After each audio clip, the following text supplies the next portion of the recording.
लातूर जिल्ह्यातल्या किल्लारीमध्ये जवळपास 13 लाख रुपयांचा गुटखा जप्त करण्यात आला। मध्यरात्री नाकाबंदी दरम्यान पोलिसांनी पिकअप व्हॅन अडवला, मात्र व्हॅन चालकाने गाडी न थांबवता सुसाट पळवली। पोलिसांनी लामसना पाटीवरच्या पोलिसांना अलर्ट केले आणि त्यानंतर लामसना पाटीवरच्या पोलिसांनी गाडीला पकडून तपासणी केली। गाडीमध्ये 12,98,000 रुपयांचा गुटखा आढळला। पोलिसांनी 2 जणांचं पिकअप व्हॅन ताब्यात घेतली। मुख्यमंत्री देवेंद्र फडणवीस यांचा मावळवासियांच्या वतीने नागरी सत्कार मावळचे आमदार सुनील शेळके यांनी केला। यावेळी आमदार शेळके यांनी मुख्यमंत्री देवेंद्र फडणवीस यांच्या फॅमिली फोटोची भव्य फोटो फ्रेम भेट दिली। या फोटोमध्ये पंतप्रधान नरेंद्र मोदी यांचा सत्कार देवेंद्र फडणवीस परिवार करताना दिसतात। ही भव्य फोटो फ्रेम पाहून मुख्यमंत्री देवेंद्र फडणवीस भारावून गेले। मुंबई पुणे एक्सप्रेस वे आता 10 पदरी होणार आहे। या प्रकल्पासाठी एकूण 14,000 कोटी रुपये खर्च अपेक्षित आहे। याआधी MSRDCने वाहतूक कोंडी दूर करण्यासाठी 8 पदरी करण्याचा निर्णय घेत त्यासंबंधीचा प्रस्ताव राज्य सरकारकडे पाठवला होता। आता 8 ऐवजी थेट 10 पदरीकरण करण्याचा निर्णय घेण्यात आला। पुण्यातल्या कात्रजच्या राजीव गांधी प्राणी संग्रहालयात पहिल्यांदाच एक्झॉटिक प्रजातीचा समावेश होणार आहे। आफ्रिकन हमाद्रायस बबून ही माकडाची जोडी पुढच्या 2 महिन्यात दाखल होणार आहे। त्यासाठी तयारी आता केली जाते। त्यासोबत पिसोरी, 2 लांडगे आणि 1 शेकरू देखील संग्रहालयात येणार आहे। संभाजीनगरमधल्या शिवाजीनगर रेल्वे गेटवरच्या भुयारी मार्गाच्या पाण्यासाठी तयार केलेल्या चेंबरचं काम पूर्ण झाले, मात्र MJPच्या पाईपलाईनचं काम 15 दिवसात पूर्ण होणार आहे। त्यामुळे सार्वजनिक बांधकाम विभागाचे साईट ड्रेनेजचं काम अपूर्ण राहणार असल्यानं भुयारी मार्गात पावसाचं पाणी शिरण्याची शक्यता आहे।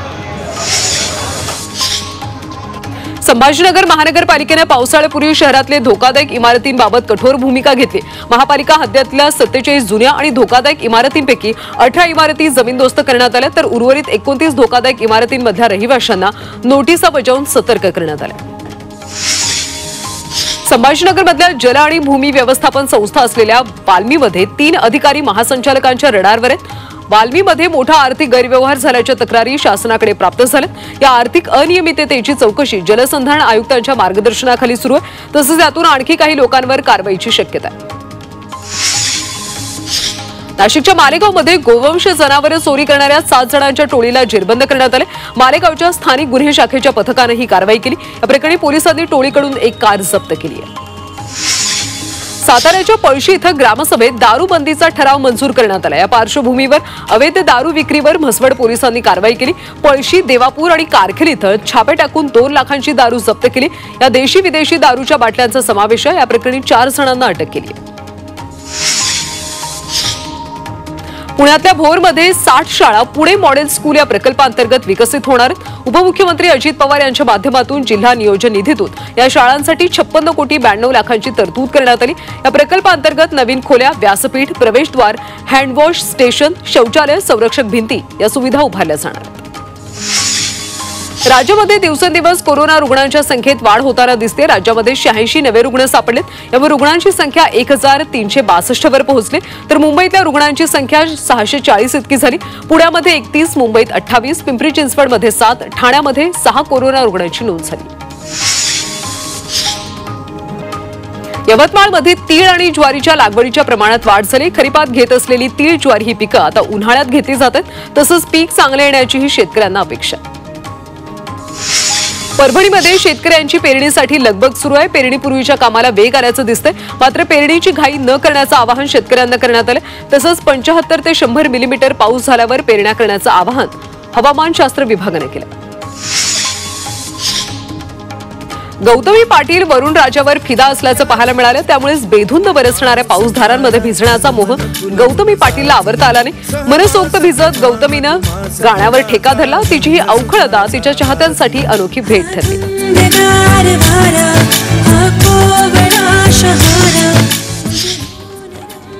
सोलापूरच्या बार्शीमध्ये भर दिवसा दुकानातून बियाण्यांची चोरी करण्यात आली। एकूण 84,000 रुपयांचा मुद्देमाल चोरल्याची माहिती आहे। 7 ते 8 जणांनी चोरी केल्याची प्राथमिक माहिती आहे। या प्रकरणी बार्शी शहर पोलीस ठाण्यात गुन्हा दाखल करण्यात आला।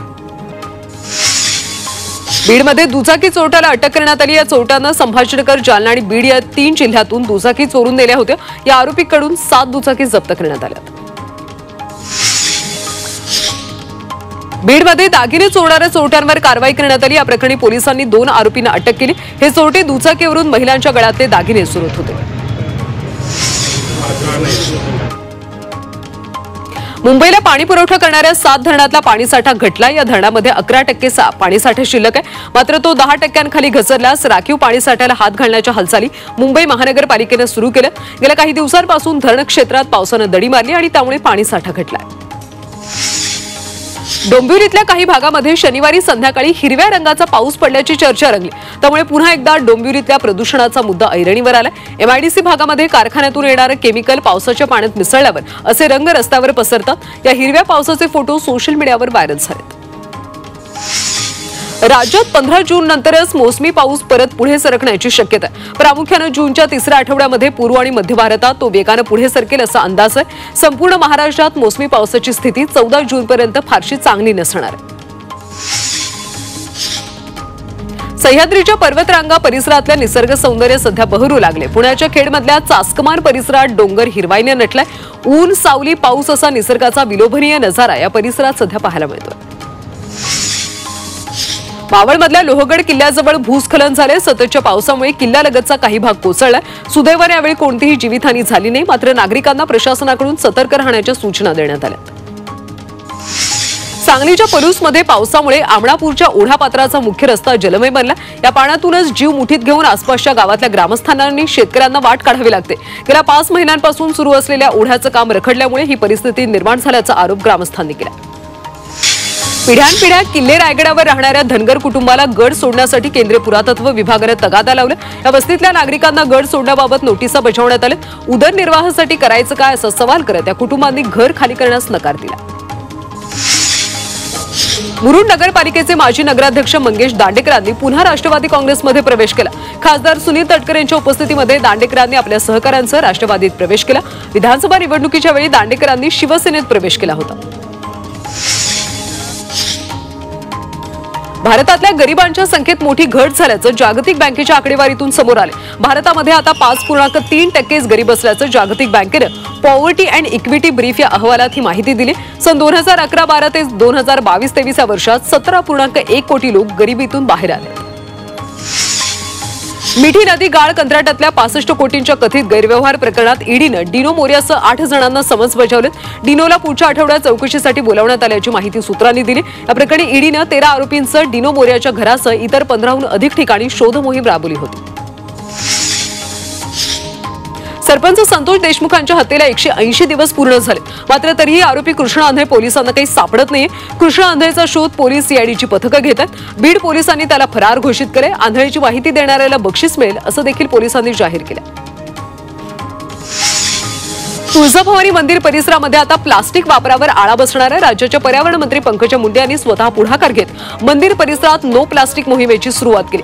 फुलं, प्रसाद आणि पूजेचं साहित्य विकणाऱ्या दुकानदारांना प्लास्टिकचा वापर थांबवण्याचं आवाहन करत जनजागृती करण्यात आली। पुण्यातल्या भोरमध्ये बनेश्वर मंदिराकडे जाणाऱ्या रस्त्याच्या कामाचं भूमिपूजन करण्यात आलं। खासदार सुप्रिया सुळे यांच्या हस्ते या कामाचं भूमिपूजन झालं। यावेळी बनेश्वर मंदिरातल्या शिवलिंगाची विधिवत पूजा करण्यात आली। या रस्त्याच्या कामासाठी 2,41 लाखांचा निधी मंजूर झाला। कल्याणमध्ये पॉक्सोच्या गुन्ह्यातला एक कैदी पोलिसांच्या हातावर तुरी देऊन फरार झाल्याची घटना घडली। कल्याण न्यायालयाच्या परिसरातून हा आरोपी पळून गेला। त्याला सुनावणीसाठी कल्याण न्यायालयात आणलं होतं। सुनावणीवरून परत घेऊन जात असताना हा कैदी पोलिसांच्या हातातून निसटून पळून गेला। पुण्यातल्या रांजणगावमध्ये खून केल्याप्रकरणी एका आरोपीला अटक करण्यात आली। आरोपीने एका महिलेची आणि तिच्या 2 चिमुकल्या मुलांची हत्या केली होती, तसंच याबाबतचे पुरावे देखील नष्ट केले होते। प्रेम संबंधातून ही हत्या झाल्याचं तपासात निष्पन्न झालं। बीडमधल्या परळीमध्ये एका पित्यानं अल्पवयीन मुलीचा विनयभंग केला। या प्रकरणी अल्पवयीन मुलीच्या फिर्यादीवरून गुन्हा दाखल करण्यात आला, तसंच पित्याला अटक करण्यात आली। या घटनेमुळे नागरिकांनी संताप व्यक्त केला। पंढरपूर म्हसवड रस्त्याचं काम गेल्या काही दिवसांपासून ठप्प आहे। वाहन चालकांना जीव मुठीत घेऊन प्रवास करावा लागतो।